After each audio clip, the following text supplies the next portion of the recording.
trend here and the structure that forms with it. So you can see we've been trending up. We get more displacement out of this range, creating a higher high relative to this high. So you can see we have a higher high, even if we have not formed a swing high yet, but let's see what happens. So here we form that swing high. So here is a higher high. If we're going to continue the trend, what do we want to see? Well, we'd want to see a higher low relative to this low here. So let's see what happens. Okay, there we form a higher low. Now, if we're going to continue the trend up, I want to see closure over this high or making a higher high. So there we go. We're making a higher high. Let's see if a swing forms.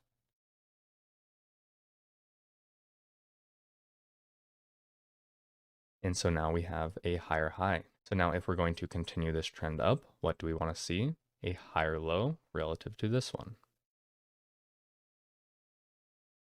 So now we have a swing low. If that's going to be our higher low, we'd want to see a higher high.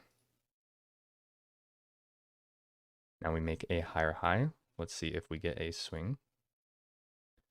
We do. So now if we're going to continue this trend up, I'd want to see a higher low. Now let's see if we form a swing here. We do. So now I'd want to see a higher high.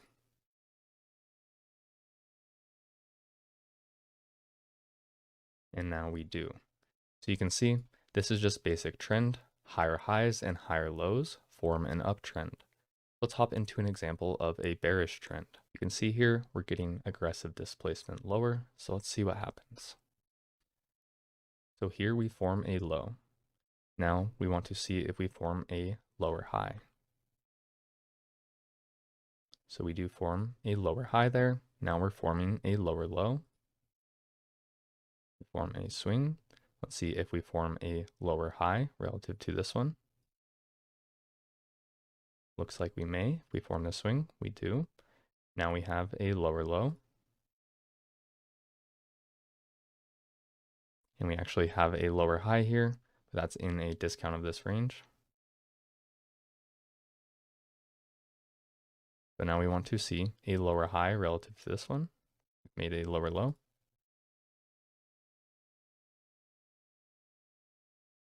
There we get a lower high. Now a lower low. See where it goes. Now we'd want to see a lower high. There we go. And then creating a lower low. So you can see as we're trending down, we're making lower highs and lower lows. We do, you can see, make highs and lows in here, and those get swept out before we go.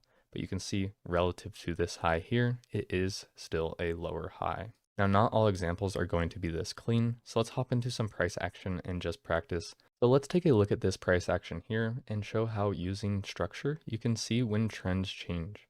You can see here, we are trending up on this higher time frame, so keeping that in mind. We make a high, low, lower high, lower low. So short term here, we are becoming bearish. You can see, and we'll go ahead and move that to there because that's actually our lower low now.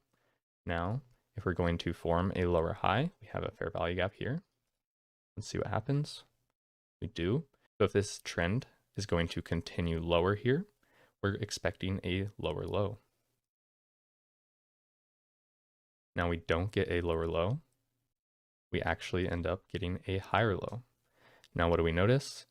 We make a higher high as well. But is there any displacement here? No, it's really just kind of consolidation. We don't know where price is wanting to go. So letting it play out, what happens? Now we get some displacement, a close over this previous high, right? Another little higher low, but mostly focused on the close here, making a higher high. So now if we're going to continue and shift trend, I want to see a higher low and then a higher high, and ideally go reach for here. We make a higher high, just going to drag this up. Higher high, right? Now we've broken this high as well. We form a swing high.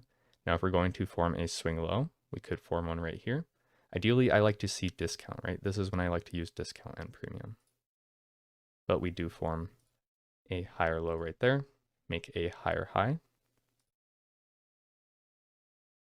So now you can see we've taken this high here, made a higher high relative to that, and we're kind of just retracing here. So let's see what happens. So you can see no real direction here. We're just sweeping highs and lows. Now we make a higher high.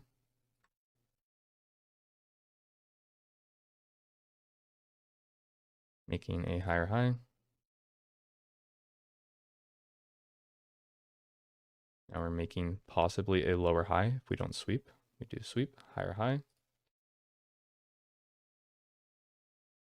We don't really have any low in here that we broke. So this is still bullish to me, right? Because we never broke this low down here. Let's see what happens. Now we break this low. So you can see we don't really have a swing low in here.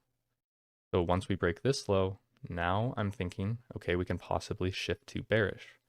Now, if we're going to form a bearish trend, I want to see lower lows and lower highs.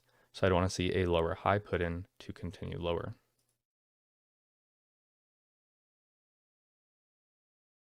So here we do have a high if we form a swing. So now we have a lower high. So if we're going to form a bearish trend here and actually shift from bullish to bearish, I want to see a close below or break of this low. So there we go. Now we make a lower low.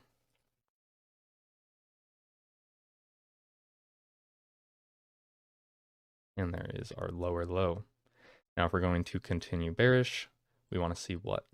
A lower high. So we do have a lower high here. I'm not as interested in this because of premium and discount, right? I'd like to see a premium array. That one does form the high though and makes a lower low. And we continue lower. So you can see it sometimes does get a little bit messy, but just focusing on swing highs and swing lows and the displacement around them or the lack of displacement around them can give you clues to where price is heading and where it is shifting.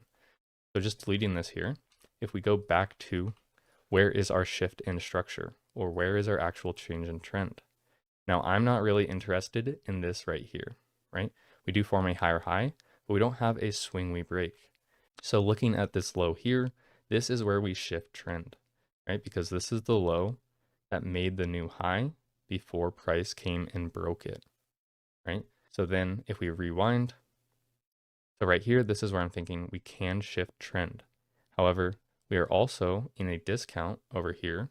So if we're going to continue the trend higher, and this is just a sweep, we're not going to form a lower high here. We'll make a higher high. So I want to see, do we form a lower high here and then look to get in later, right? So right here, this is the deciding point. Do we reject from here, continue lower, shift the trend, or is this just a sweep to continue higher and continue this uptrend? Now, once we displace and close below this low, that is when I'm looking short, right, to old lows. You can see, but you can see this is the shift in structure. Now let's take a look at this example on oil. So you can see we're making higher highs, higher lows, higher highs, higher lows, higher highs. So if we're going to form a higher low here, I don't want to see the trend continue higher. If we're going to break a low, then I'd want to see if we put in a lower high and continue lower. So let's see what happens. So here we displace and close below this low. So do we shift structure? Well, if we do, I'd want to see a lower high be put in.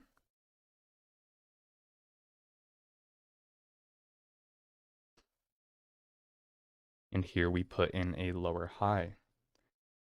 So if we're going to go lower, I'd want to see closure below this low.